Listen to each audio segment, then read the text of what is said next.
자, 여러분 이어서 보겠습니다. 208페이지 제2절 부동산 임대 관련 사업소득 있잖아요. 자, 이게 어떤 건지 한번 보도록 하겠습니다. 여러분, 우리 소득세법에 소득이 열거되어 있는데 아까 살짝 봤어요. 8가지 소득이 있었죠.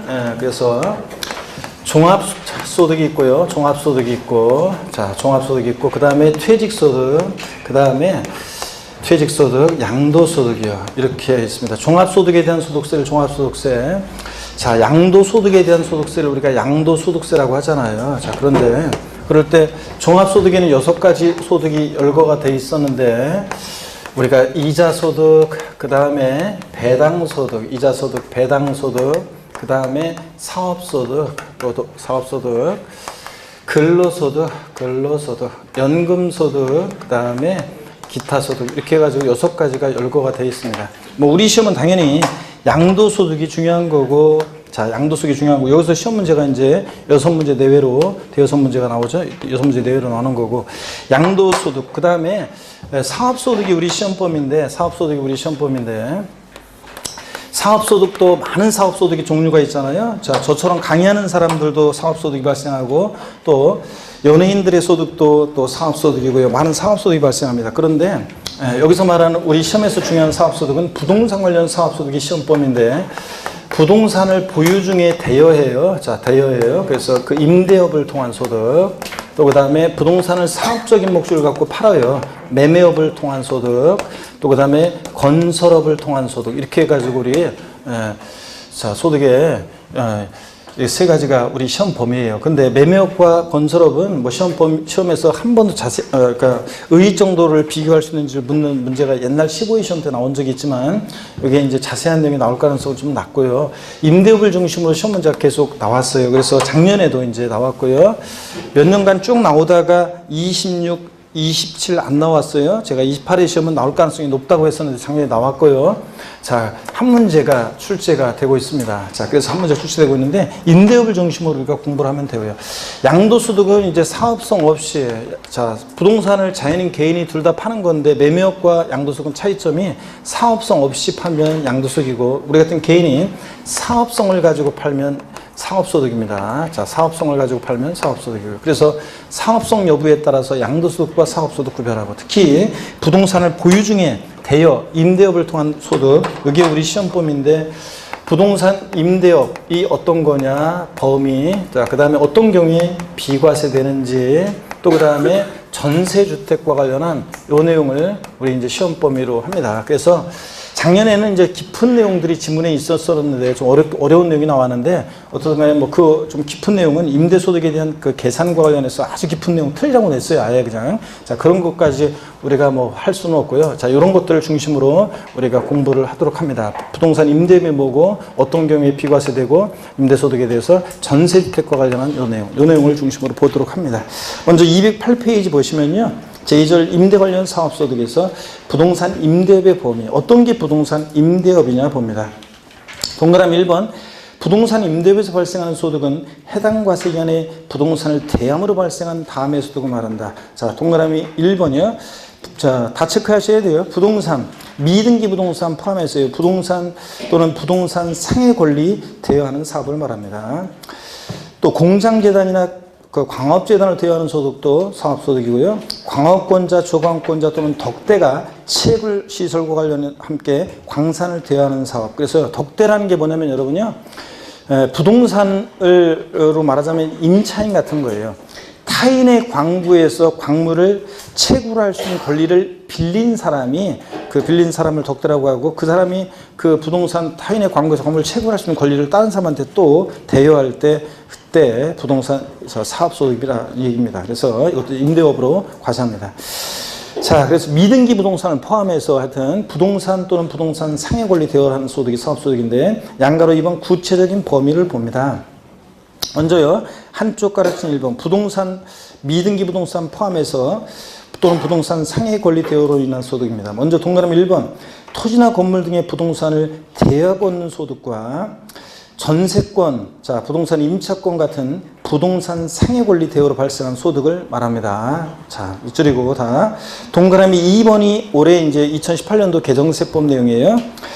자, 공익사업과 관련된 지역권 지상권의 설정이나 대여소득은 기타소득이고요. 그 밖에 일반적인 지역권이나 지상권 대여소득은 사업소득으로 구분해서 과세합니다. 그래서 밑줄이에요. 꼭 알아둡니다. 그래서 작년까지는 지상권이나 지역권 대여소득은 기타소득세 대상이었어요. 무조건. 자, 그랬는데 사업소득이 아니라요. 근데 올해부터는 원칙적으로 지역권이나 지상권 대여소득은 뭐라고요? 사업소득입니다. 다만 공익사업과 관련된 지역권이나 지상권 대여소득은 뭐고? 기타소득이고요. 이렇게 구별을 한다는 거. 올해 동그라미 2번 내용을 꼭 알아둡니다. 여러분들. 중요 표시해놓고. 그 다음에 209페이지 보충 내용 보니까 소득세법 통칙에서의 자, 부동산 임대업의 범위입니다. 동그라미 1번이요. 자기 소유 부동산을 타인의 담보물로 사용하게 하고 사용대가 받는 거예요. 자, 요거 민법에서 물상보증인 생각하시면 되죠. 타인의 채무에 자신의 부동산을 담보로 제공하게 하고 사용대가를 받을 때 요것도 임대업입니다. 부동산 상해권리대여로 발생한 사업에 발생한 소득으로 봐서 임대업에서 발생한 소득으로 본다. 동그라미 2번도 다 밑줄입니다. 광고용으로 토지 가구기의 옥상이나 측면 등을 사용하게 하고 받는 대가도 부동산 임대업으로 봅니다. 우리가 옥상에 건물 옥상에 이렇게 기지국 같은 거 이런 거 그런 거 설치되어 있잖아요. 이런 거 또 건물의 옥상이나 측면 등을 대여하고 발생한 소득도 임대업이고요. 동그라미 3번 부동산 매매업 또는 건설업자가 판매를 목적으로 취득한 토지 등의 부동산을 판매하기 전에 일시적으로 대여하는 소득도 이것도 임대업입니다. 여러분들 임대소득이고요. 자, 한쪽 가르친 2번, 3번은 제목만 아시면 돼요. 공장재단이나 광업재단 대여로 발생한 소득, 또 한쪽 가르친 3번, 광업권자, 조건권자, 덕대가 채굴에 관한 권리 대여로 발생한 소득도 임대업이라는 거.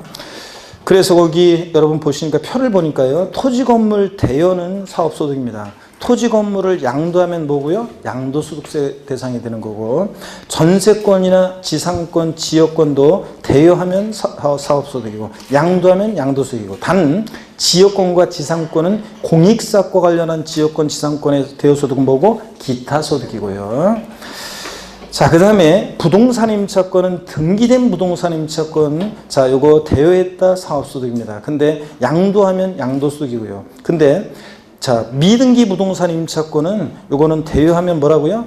자, 사업소득인데 양도하면 뭐라고요? 기타소득세 대상이었습니다. 부동산 임차권은 반드시 등기된 부동산 임차권만 양도세 대상이지 미등기 부동산 임차권은 양도세 대상이 아니었잖아요. 우리 기초과정에서 배웠습니다. 자, 그래서 요거 특히 올해는 하여튼 부동산, 미등기 부동산 포함해서 부동산 대여소득, 사업소득이고요. 부동산 임대업인데 또 부동산 상해권리 대여로 인한 소득도 사업소득인데 부동산 상해권리 그러면 전세권이나 부동산 임차권, 지상권, 지역권 등을 대여하는 소득을 말하는데 다만 공익사업과 관련한 지역권, 지상권 대여소득보다 기타소득이다. 요걸 꼭 여러분들이 구별해서 알아두면 됩니다.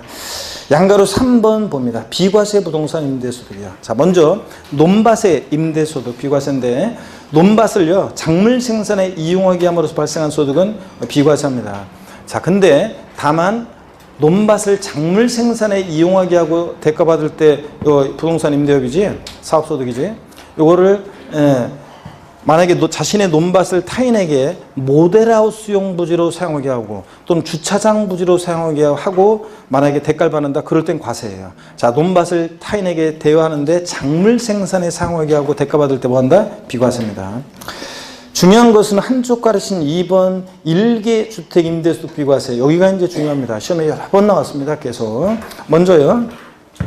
동그라미 1번 일개 딱 주택 하나 있는 사람이 주택을 소유하는 자가 주택 임대했을 때 상가 아닙니다. 주택 임대했을 때 비과세입니다. 동그라미 기억번 일개의 주택을 소유하는 자의 주택 임대소득은 비과세입니다. 밑줄 이 경우 또 밑줄입니다. 주택과 부수토지 기준시가가요. 실지거래계약이 아니라 기준시가가 9억 원을 초과하는 주택. 부동산 임대업에서의 고가주택은요. 실지거래계약이 아니라 양도세와 달리 기준시가가 9억 초과하는 주택 및 계속 밑줄입니다. 국외에 소지하는 주택 임대소득은 일개라 할지라도 비과 대상에서 제외합니다. 그러니까 국외에 소지하는 주택이라든가 기준시가 9억 초과하는 고가주택일 때는 하나라 할지라도 임대소득을 어떻게 한다? 과세합니다. 여러분들. 요거. 동그라미 니은번 고가주택 기준시가 9억을 초과하는 주택이라는 것은 과세기간 종료일, 과세기간 개시일로 바꿔서 시험에 낸 적이 있는데 과세기간 개시일이 아니라 12월 31일 그 과세기간 종료일 또는 해당 주택의 양도일 기준으로 해가지고 자 기준시가가 얼마? 9억 초과하는 주택 고가주택입니다. 자 고가주택을 기준시가 9억 초과하는 고가주택을 임대했을 때는 하나를 할지라도 임대소득을 어떻게 한다? 과세합니다. 원래 일개 소유하는 제주도 임대소득은 비과세지만 동그라미 2번 소규모 주택 임대소득이요. 해당 과세기간에 법령으로 정하는 총 수익금액의 합계액이 2천만 원 이하인 자의 주택 임대소득은요 비과세합니다. 올해 말까지는요. 올해 말까지는 이제 소규모 주택 임대소득 그래서 임대소득이 총 수익금액의 합계액이 얼마요? 2천만 원 이하일 때는 올해까지는 비과세합니다. 내년부터는 이제 분리과세합니다. 그래서 내년부터는 이제 과세를 해요. 자 근데 올해까지는 2천만 원 이하의 주택 임대소득은 비과세입니다. 그 다음에 동그라미 3번, 2번도 밑줄 걷죠, 하여튼. 자, 2천만 원, 총수금액의 합계액의 과세기간에 따른 총수금 합계액 2천만 원 이하인 주택임대소득은 비과세한다는 거 밑줄 쫙이고요. 그 다음에 동그라미 3번입니다. 주택과 부토지 범위. 주택이란 상시 주거용으로 사용하는 건물을 말하고 주택 부토지, 주택에 딸린 토지로서 다면에 해당하는 면적 중 넓은 면적 이내의 토지를 말한다. 그래서 건물의 연면적과 니은번 건물이 정착된 면적의 도시적은 5배, 도시밖은 10배 곱하여 산정한 면적. 비교수 둘 중 어떤 거? 넓은 면적을 주택 부토지로 보고요. 동그라미 4번 또 중요합니다. 시험 여러 번 나왔습니다. 비과세 판정 시 주택수 계산. 일개 소유하는 자의 주택 임대수는 비과세잖아요. 그때 주택수 계산할 때 다가구 주택은 일개 주택으로 보되 하나 주택으로 봅니다. 9가구가 거주하고 있어도 하나 월세 받을 때 다가구 주택 하나만 있다? 그러면 하나의 주택 소유하는 자니까 그 월세 받을 때 그 비과세 받을 수 있습니다. 다가구 주택은 하나의 주택으로 보되 다만 구분 등기된 경우에는 각각을 일개 주택으로 계산한다. 밑줄 쫙이고 당연하죠, 여러분들? 다가구 주택은 하나의 주택으로 봅니다. 원칙적으로. 공동 소유 주택이요. 자, 공동 소유 주택은 지분이 가장 큰 자의 소유로 계산하고요. 자, 밑줄이고 B번 봅니다. 지분이 그 가장 큰 자가 2인 이상인 경우에는 각각의 소유를 계산합니다. 밑줄짝이요. 다만 지분이 가장 큰 자가 2인 이상인 경우에는 그들이 합의해서 그들 중 1인을 당해주택의 임대수입의 귀속자로 정한 경우에 그의 소유로 계산하고요. 자, 어떤 얘기냐면 시험에 이미 나온 것이 여기 보세요, 여러분들. 예를 들어서 갑집은 60%, 을집은 40%인 공동소유주택이 있습니다. 공동소유주택이 있을 때 공동소유주택이 있습니다. 이렇게. 자, 그리고 을이라는 사람은요, 을이라는 사람 소유주택에 또 다른 게 있어요. 그랬을 때, 을이, 자, 요 주택을, 요건 A주택이라고 할게요.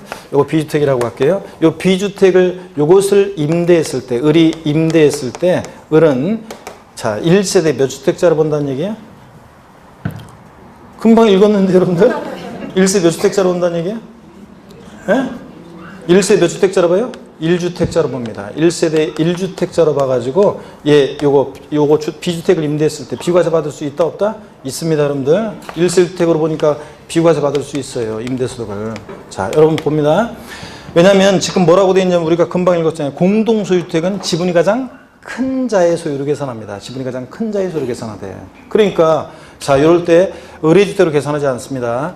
그래서 시험에서 공동소유주택은 갑집은 60%, 을집은 40%인 공동소유주택의 경우에 공동소유자 각각의 소유주택으로 계산한다. OX예요. X입니다. 공동소유 각각의 주택으로 계산하는 게 아니라 지분이 가장 큰 자의 소유로 계산해요. 근데 만약에 지분이 50%씩이다. 지분이 50%씩이다. 자, 그럴 때는 지분이 가장 큰 자가 2인 이상이다. 그럴 땐 누구의 주택으로 계산한다고요? 각각의 소유주택으로 계산하고요. 갑과 을 각각의 소유주택으로. 이해되십니까, 여러분? 그래서 공동소유주택은 지분이 가장 큰 자의 소유로 계산하되, 지분이 가장 큰 자가 2인 이상일 때 어떻게 하고? 각각의 소유로 계산하고요. 아셨죠, 여러분? 이 얘기. 자, 그 다음에 동그라미 디귿번도 미실입니다. 임차 또는 전세받은 주택을 전대하거나 전전세하는 경우, 당해 임차 또는 전세받은 주택은 임차인 또는 전세받은 주택으로 계산합니다. 밑줄 쫙입니다. 바꾼다는 뻔히 뭐요? 임차 또는 임차받은 주택은 임대인의 주택으로 계산한다. 바꾸겠죠? 아니고 누구? 임차인의 주택으로 주택수 계산합니다. 전대하거나 전전세할 때 여러분요. 자, 전대하거나 전전세할 때는 임차인 또는 전세 받은 자의 주택으로 계산하고. 리을번 전대나 전전세가 뭔지 모르신 분은 나한테 묻지 말고 민법 배우시고 1번 본인과 배우자가 각각 주택을 소유하는 경우에는 이를 합산하여 주택 속에 계산한다. 밑줄 짜기요. 부부는요. 여러분 저를 주의해 보세요.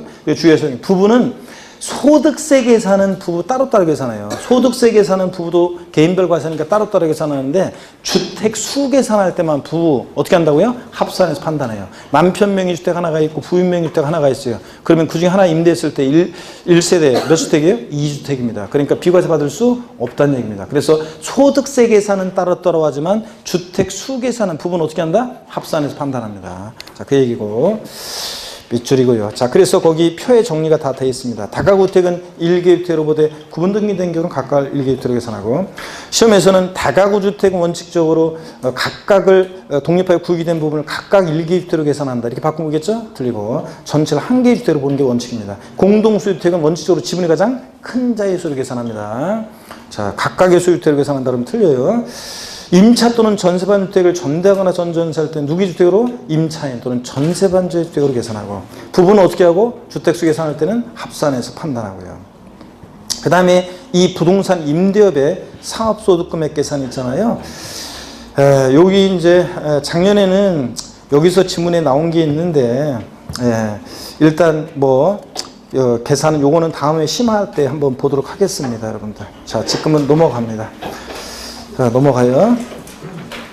그래서 작년에 이제 요 계산과 관련해서 문제가 나오면서 어디서 문제가 나와서 정답이 있었냐면, 지문이 212페이지 요거 부동산 임대소득의 간주임대료라는 것을 계산할 때, 간주임대료라는 게 뭐냐면 여러분 이런 거예요. 절 보세요, 여러분. 간주임대료라는 게 뭐냐면, 우리가 전세금이나 보증금만 받고 임대를 해요. 그럼 전세금, 보증금 받아가지고 은행에다 넣어놓을 거 아니에요. 그럼 뭐가 발생해요? 이자. 그 이자액 상당액을 임대료로 간주한다는 얘기입니다.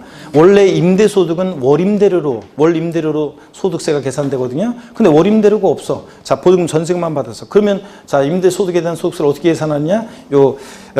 임대료를 은행에, 보증금, 전세금을 은행에 넣어놨을 때 발생하는 이자를 임대료로 간주해서 한다. 그런 개념이에요. 자, 그래서 간주임대료라는 것은 보증금, 전세금만 받고 임대했을 때 그걸 말한다는 거. 자, 그래서 월임대료로 말하자면 환산한 임대료를 생각하시면 됩니다. 자, 그게 이제 간주임대료인데 계산하는 방식이 쭉 나오는데, 작년 시험에서는 거기 보세요. 간주임대료라는 걸 계산할 때 일반적인 경우에 해당 과세기간의 보증금액에서 주택에 대한 것은 3억 원을 공제를 해요. 3억 원을 기본적으로 빼줘요. 그리고 그 다음에 여기다가 또 그냥 다 되는 게 아니라 여기다 60%를 곱해요. 자, 그리고 여기다가 365분의 1이라는 것은 임대 기간을 곱해요. 그리고 정기예금 이자율 요거 현재 4.3%인데 요거 이제 곱하고, 여기서 이제 뭘 빼냐면 해당 과세기간의 임대사업 부분에서 발생한 금융수익을 빼는데요. 거기 금융수익에서 그 표 아래에 꽃 표시가 3개가 있죠. 꽃이 3개 있는 거 보니까 요 금융수익에서 그 수입이자와 할인료, 배당금의 합계를 말하며 요건 포함해. 근데 유가증권 처분이익은 포함하지 않는데, 작년 시험에는 이 금융수익의 뭐 수입이자와 할인료, 그 다음에 배당금의 합계, 그리고 유가증권의 처분이익을 포함함, 이렇게 시험 문제 바꿔서 나왔어요. 이걸 어떻게 맞추냐고. 유가증권 처분이익은 제외한다, 이런 거를. 요건까지 강의할 수는 없잖아요. 세법 16문항 나오는데 진짜. 그래가지고 안 했는데 이게 그 질문에 있더라고요. 이걸 포함한다. 유가증권 처분이익은 금융수익에 포함한다. 이렇게 해가지고 하고 바꿔서 나왔었어요. 뭐 어쩔 수 없어, 이런 거는. 자, 됐습니다. 일단 됐고, 계산은 넘어가고요. 213페이지 쭉 넘어갑니다. 어디로 가시냐면, 아니구나. 넘어갈 게 아니구나. 참. 여기 그 211페이지 다시 갑니다. 간주임대료에서요. 211페이지 간주임대료에서 자, 동그라미 2번 주택의 간주임대료 있죠? 211페이지 맨 하단에 주택의 간주임대료. 원칙, 주택을 대여하고 보증금 등을 받는 경우에 원칙적으로 소득세를 과세하지 아니한다. 밑줄짝이요. 여러분들 원칙적으로 전세주택은 소득세를 과세 안 해요. 상가는 나중에 이제 정리해드리겠지만, 상가는 무조건 과세예요. 상가는 보증금만 받고 임대하든 월세 받고 임대하든 무조건 상가는 과세인데, 주택은 월임대료, 월세 받는 주택만 과세고, 월세 주택만 과세하고, 월임대료에 대해서만, 전세주택, 보증금 전세금만 받고 임대하는 원칙으로 전세주택은 소득세를 과세 안 해요. 전세주택은. 근데, 자, 미술이었죠? 근데 다만 212페이지 특례가 있습니다. 동그라미 A번이요. 전세주택도 예외적으로 과세를 하는데요. 주택을 대하고 보증금 등을 받은 경우에 주택수가요 3주택 이상을 소유하고 계속 미술입니다.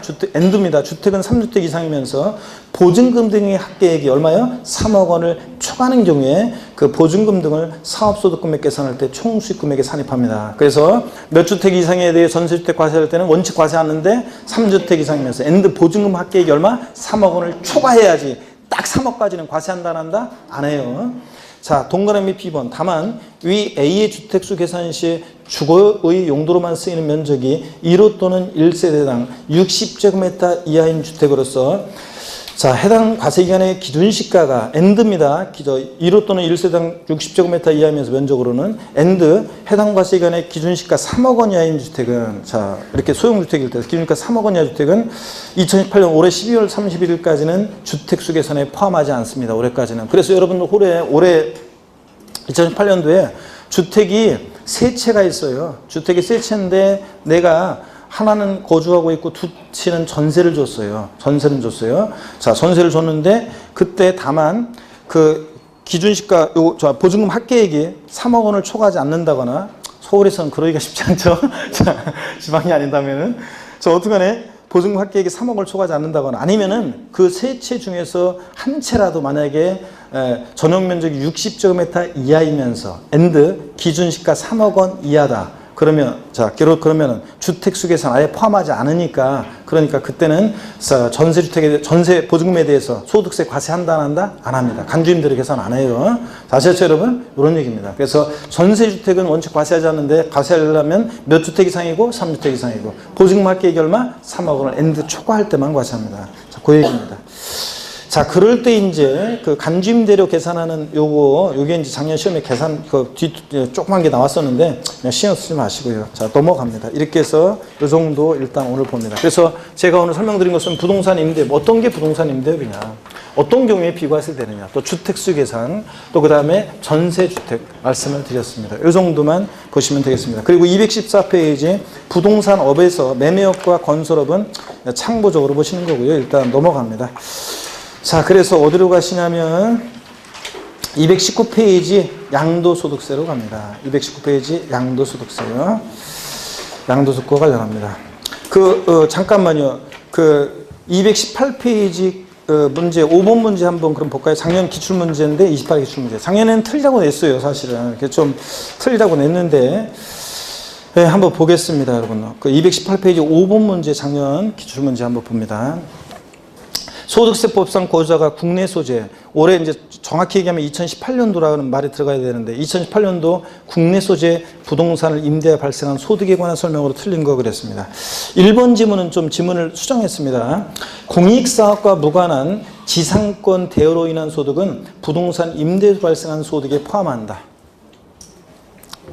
맞습니까, 여러분? 맞잖아요. 아까 지상권, 지역권도 공익사업과 무관한 지상권, 지역권 대여로 인한 소득은 뭐라고요? 사업소득입니다. 부동산 임대업입니다. 그 점들은 임대업 발생한 소득에 포함한다. 맞습니다. 2번이요. 부동산 임대업에서 발생한 소득은 상업소득에 해당한다. 그렇죠? 3번. 주거용 건물 임대업에 발생하는 결손금은 종합소득 과세표준 계산할 때 공제한다 그랬는데 여러분요. 우리 아까 좀 거기서 지나왔구나.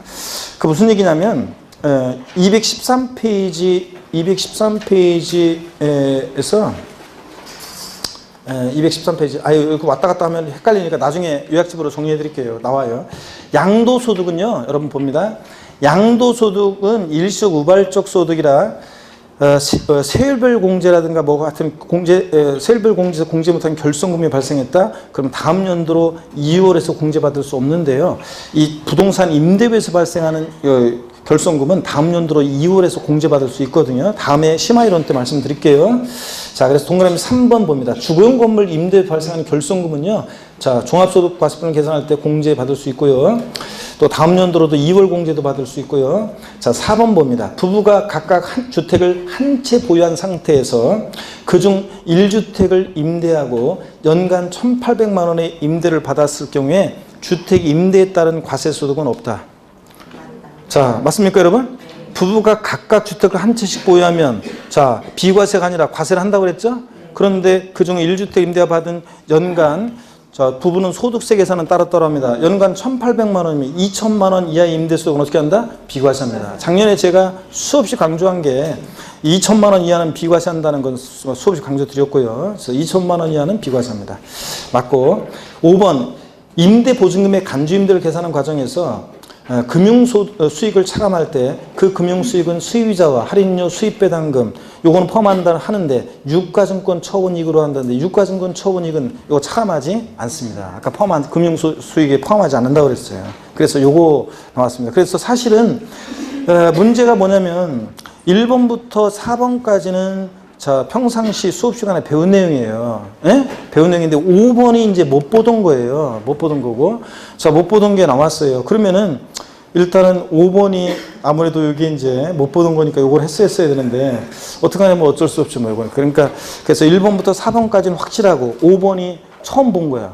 그러면 일단 5번을 찍었어야 되는데 작년에도. 근데 이제 수강생들 자신이 없는 거죠. 못 본 거니까. 일단 어렵다고 생각해가지고. 자, 그래서 어떻게 간에 작년에 문제가 좀 이랬었습니다. 틀리게 내는 문제였고요. 근데 잘 눈치 있으면 맞출 수 있었고요. 그래서 작년에도 다 맞거나 하나 틀리거나 그런 수강생분들이 세법 고수, 저한테 제대로 구원받았습니다 하면서 이렇게 하신 분들 보면은 그분이 5번 지문을 안 가르쳐 줬어요, 제가. 자, 그랬는데도 맞췄단 말이죠. 맞췄는데 어떻게 맞췄냐? 1번부터 4번까지는 배웠잖아요. 그러니까 5번을 골라서 이렇게 다 맞거나 하나 틀리거나 그런 분들이 계십니다. 어떤 간에 세법은 항상 옛날부터 한 문제 자체가 안 가르쳐 준 거, 제가 안 가르쳐 준 게 나올 때가 있고요. 그 다음에 작년에가 이제 좀 그런 게 두드러졌고, 그 전에랑은 제가 안 가르쳐 준 게 나온 게 23회인가 그때 또 좀 안 가르쳐 준 게 나왔었고, 25회인가 한 번 또 안 가르쳐 준 게 나왔었고, 뭐 그런 식으로요. 그 외에는 제가 다 안 가르쳐 준 것을 계속 강조하고 뭐 이렇게 슬쩍 보수 이런 게 아니라 계속 강조한 그런 거에서 다 이제 문제가 나와요. 근데 이제 가끔가다 안 가르쳐 준 부분에서 한 문제가 나오거나 아니면 자, 문제 5개 중에서, 지문 5개 중에서 하나가 이제 안 가르쳐 준 낯선 게 나와요. 그랬을 때 배운 내용으로 이걸 이제 골라낼 수 있어야 되는데, 보통 분들은 이제 쉽지는 않지만 그래도 골라낼 수 있어야 됩니다. 어떤 간에 작년에 이렇게 문제가 나왔습니다. 그 전에는 다 맞출 수 있었던 문제들만 나왔었습니다. 자, 됐습니다. 자, 219페이지. 양도소득세입니다. 우리 양도소득세는 이제 드디어 양도세인데요. 여기 보세요. 양도소득세는 제일 중요한 세금이고, 우리가 이제 다음 주하고 그 다음 주 2주 남았죠, 우리가? 4월달 2주 남았잖아요. 예? 벌써 이제 4월달 2주밖에 안 남았어요, 이제. 4월달도. 아이고, 시간이 금방 가요, 이제. 2주밖에 안 남았는데. 다음 2주 동안에 이제 양도소득세를 우리가 이제 집중적으로 합니다. 그래서 다음 2주 동안에 이제 꽃이 이제 절정으로 꽃보다 날씨가 이제 절정이잖아요. 절정으로 치달아 가는데, 꼭 양도소득세 할 때 되면은 4월 말 되면 파장 분위기야, 항상 하원들이. 수업 빠지고 막 이러는데, 이러면 안 됩니다. 요번 3, 4월 달 과정에서 4월 달에 요번에 이제 양도소득세 2주에 걸쳐서 다음 주에 본격적으로 할 건데, 그때 꼭 나오셔야 됩니다. 양도소득세를 안 들으면 세법에서 부동산 우리 중개사 시험에서는 안 꼽는 찐빵을 먹는 거예요. 꽝이에요, 여러분들. 그러니까 꼭 여러분들이 양도세를 수업을 들으셔야 되겠습니다. 그래서 3, 4월 과정에서 양도세 기초 이론을 바탕으로 해서 기본 이론을 확실하게 다져놓고 심화로 넘어가야 되는데, 제가 아마 5월 달에는 요약집으로 하게 되면 아마 제가 그러니까 공부하는 순서가 여태까지는 조세, 총론, 지방세, 국세 이렇게 갔잖아요. 근데 이제 5월 달에는 아마도 제가 바로 뭐부터 보냐면 양도소득세부터 시작합니다. 바로 그냥 5월 달 첫 주부터 뭘 들어간다고요? 양도소득세부터. 그래서 양도세를 충분히 이제 시간을 갖고 공부를 하고, 그 다음에 이제 조세 총론 부분이라든가 또 일부 이제 종부세 같은 것은 11월, 12월, 1, 2월, 3, 4월에 걸쳐서 자세히 공부, 거의 시험에 나올 것들을 거의 대부분 다 했기 때문에 이런 것들은 나중에는 이제 6월 달 가면 쭉쭉쭉쭉 읽으면서 다시 한번 복습하는 의미로 쭉쭉쭉 보고, 새롭고 배울 게 없어요. 그러니까 쭉쭉쭉 다 배웠기 때문에 읽으면서 넘어가고, 양도소득세를 집중적으로 이제 안 배웠던 내용들도 있어요. 5, 6월 달에 이제 3, 4월 과정에 못 배우는 내용도 5, 6월 달에 배우고, 하여튼 양도세를 집중적으로 보게 됩니다. 5월 초에. 예? 그러니까 5월 달에 초에 하필이면 또 근데 행사도 다시 많지. 수업을 빠지면 된답니다. 폭망입니다. 그래서 5, 6월 달에 양도세를 3, 4월 달 다음 주, 그 다음 주 배웠죠? 바로 이어가지고 다시 한번 5월 달에 집중적으로 양도세를 공부합니다. 요 시기를 놓치면 이제 그때는 이제 끝이야, 이제 여러분들. 그러니까 다음 주에, 5월 달에 양도세를 다시 처음부터 이제 5월 달에 양도세부터 진도가 나갈 가능성이 높습니다. 그래서 그렇게 거의 90%는 그렇게 할 예정이에요. 그래서 양도세 보고 다시 이제 저희 총론 지방세 이렇게 넘어옵니다. 아셨죠, 여러분? 네, 그러니까 자 다음 주에 이어서 볼 거지만 오늘 간단하게만 양도세 좀 보겠습니다. 양도소득세 시험 문제는 대여섯 문제가 출제가 되고 어떤 성격의 조세이냐 기초이론에서 배웠고 양도소득세 과세 대상 어떤 것을 보유할 때 양도소득세가 부과되느냐 과세 대상. 자 그 다음에 양도소득세요. 양도세 대상 것과 아닌 것 꼭 잘 보셔야 되면서 또 양도세는 양도에 부과하는 세금이잖아요. 그러니까 양도라는 게 도대체 뭐냐? 양도세는 양도라는 게 뭐고 그 다음에 어떤 경우에 양도에 해당하는지 해당하지 않는지 유형이요. 자 이게 어떤 해에는 묶어서 한 문제 나오기도 하고 어떤 해에는 따로따로 과세 대상 문제 한 문제 양도에 해당하는 거 해당하지 않는 거 한 문제 따로따로 나오는데 27회 시험 때 여기서 문제가 안 나왔어요. 그래서 제가 27회 때 안 나오는 바람에 26회 때는 각각 나왔었는데 그래서 작년에 28회 시험 때는 제가 무조건 나온다고 별표에 3개 했습니다. 무조건 나온다고 했었어요. 올해는 작년만큼은 좀 따로따로 두 문제 나올 가능성은 낮고 합쳐서 한 문제 나올 가능성이 있습니다. 그 다음에 양도소득세 어느 때를 양도 및 취득 시기로 보느냐. 양도소득세는 보유기간이 중요해요.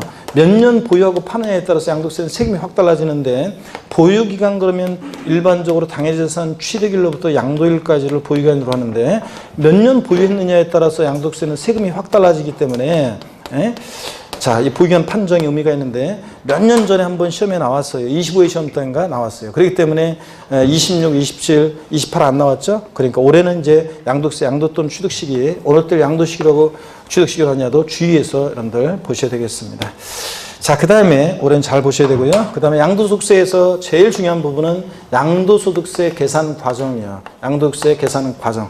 여기에 많은 계산 과정에서 많은 중요한 논점들이 있습니다. 여기에서 시험 문제는 2문제에서 3문제가 나옵니다. 그래서 2, 3문제가 나오는 중요한 부분입니다. 양도세에서 어렵다. 양도세가 어렵다 그러면 어디가 어려운 거냐? 여기가 어려운 거예요. 그래서 이 부분을 이제 3, 4월 과정에서 또 쫙 이제 중요한 내용들을 보고 그 다음에 좀 더 디테일하게 5, 6월 달에 바로 5월 달 시작할 때 디테일한 내용들을 이제 배우게 됩니다. 그래서 5, 6월 과정에 이제 계산 과정을 완벽하게 이제 공부를 할 거고요. 자, 그래서 이게 제일 중요하고 제일 어렵고 그 다음에 양도소득세 세금 계산했으면 내야죠. 납세지를 어디로 할 거고 또 양도세는 신고납부하는데 예정신고납부와 확정신고납부라는 게 있잖아요. 올해는 무조건 나옵니다. 자, 독립화 문제로. 그래서 납세 절차는 또 무조건 시험에 나오는 부분이고요.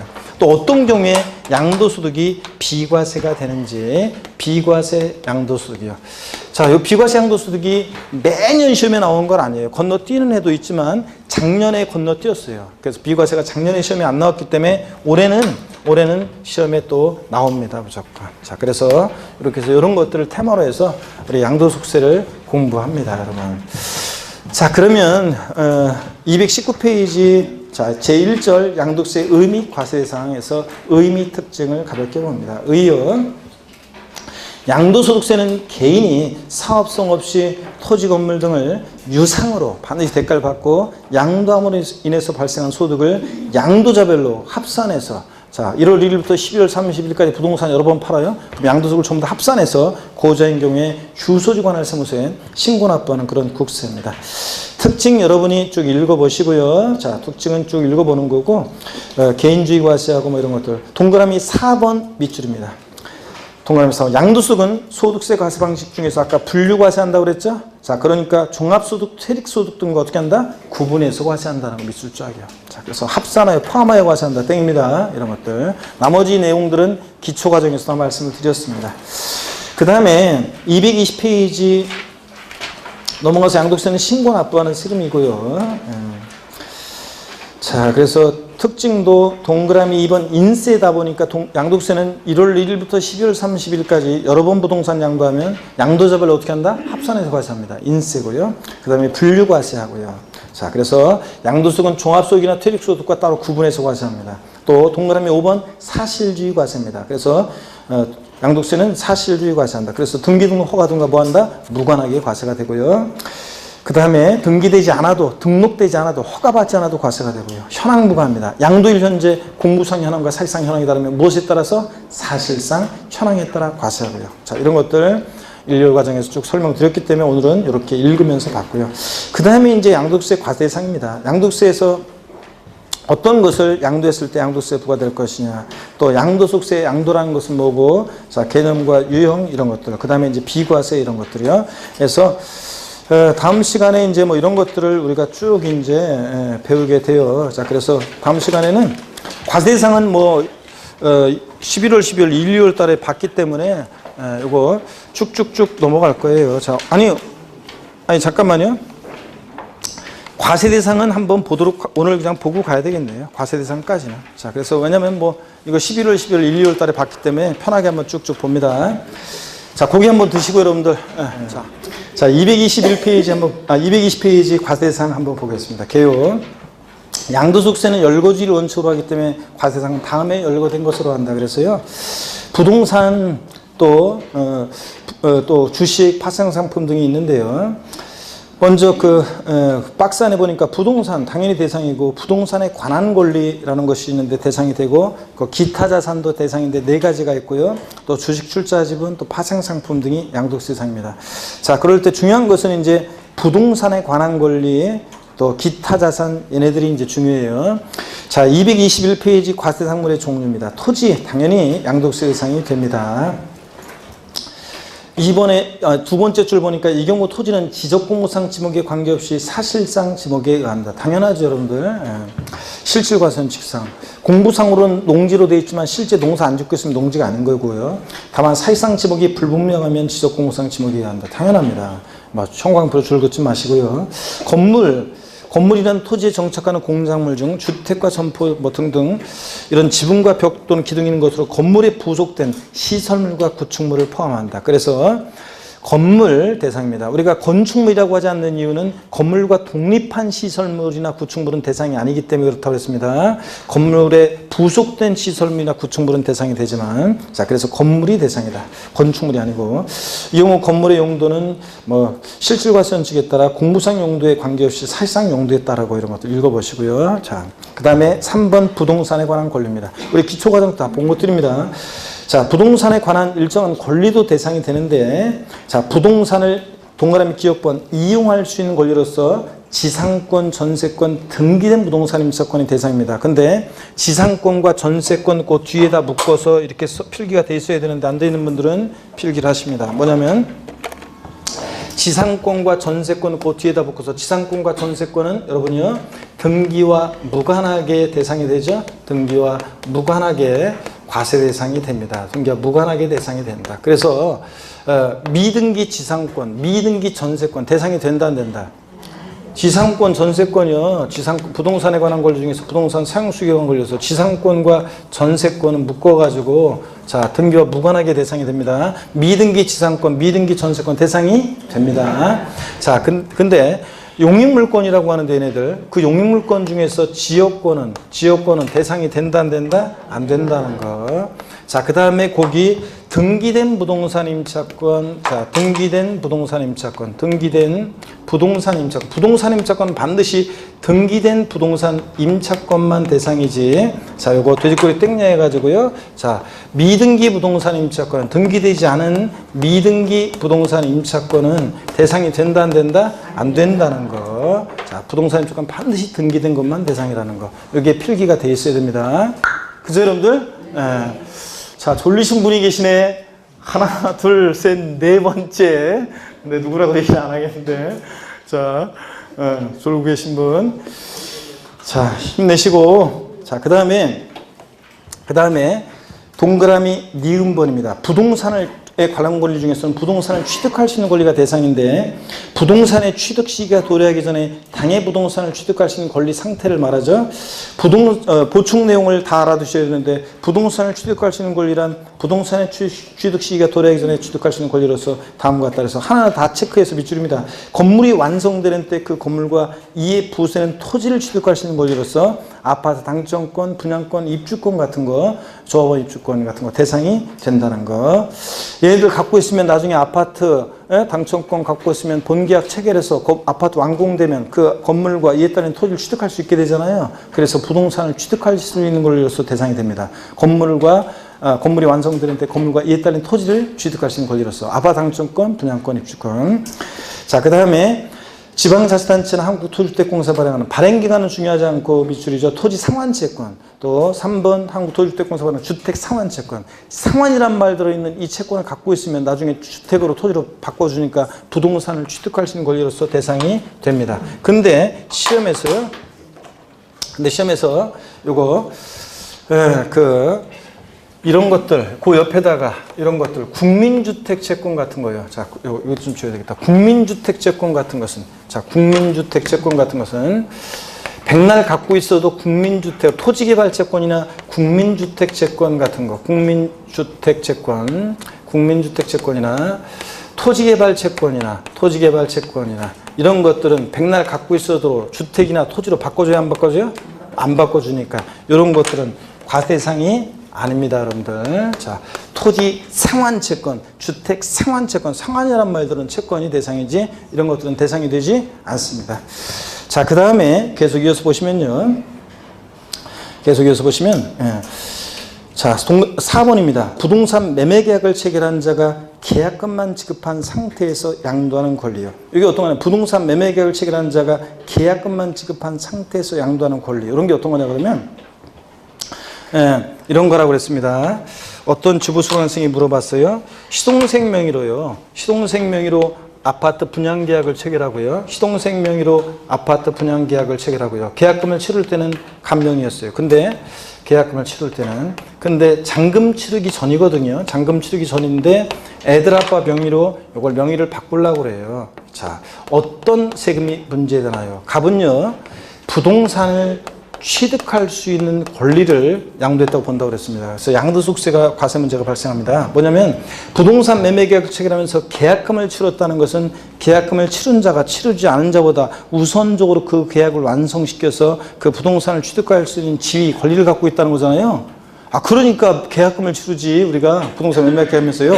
그래서 부동산 매매 계약을 체결한 자가 계약금만 지급한 상태에서 양도하는 권리에 부동산을 취득할 수 있는 권리로서 대상이 된다는 것. 자, 요때 양도세는 이렇게 계산한다고 그랬잖아요. 취득가격은 참고적으로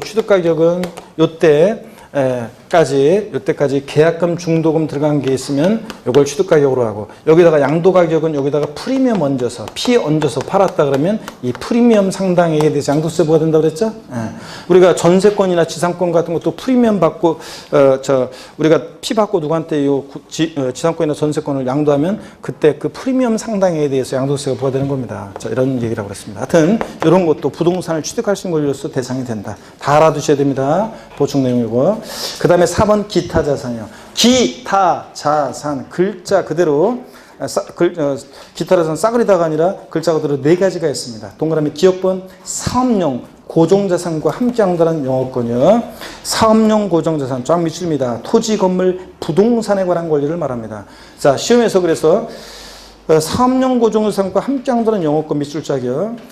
또는 토지와 함께 양도하는 영어권, 작년에도 나왔지만 건물과 함께 양도하는 영어권, 자, 부동산에 관한 권리와 함께 양도하는 영어권 대상입니다. 이렇게 나오기도 하고, 또는 사업용 고정자산과 함께 양도하는 영어권 이렇게 나오기도 하고. 자, 영어권 대상입니다. 가로 안에 영어권을 별도로 평가하지 않았으나 사회통념상 자산에 포함돼서 함께 양도된 것으로 인정되는 영어권과 행정관청으로부터 인가허가 면허 등을 받으면서 얻는 경제적 이익을 포함해서요. 쫙 밑줄입니다. 이런 것 다 대상이 됩니다. 중요한 건 이거죠. 다만 영어권을 단독으로 양도만 발생한 소득보다 기타 소득세 대상입니다. 반드시 영어권은 사업용 고정자산, 그래서 토지나 건물이나 부동산에 관한 권리와 함께 양도해야지 단독 영어권만 사업용 고정자산과 분리되어 양도되는 영어권 대상이 된다 안 된다? 아니라는 거예요.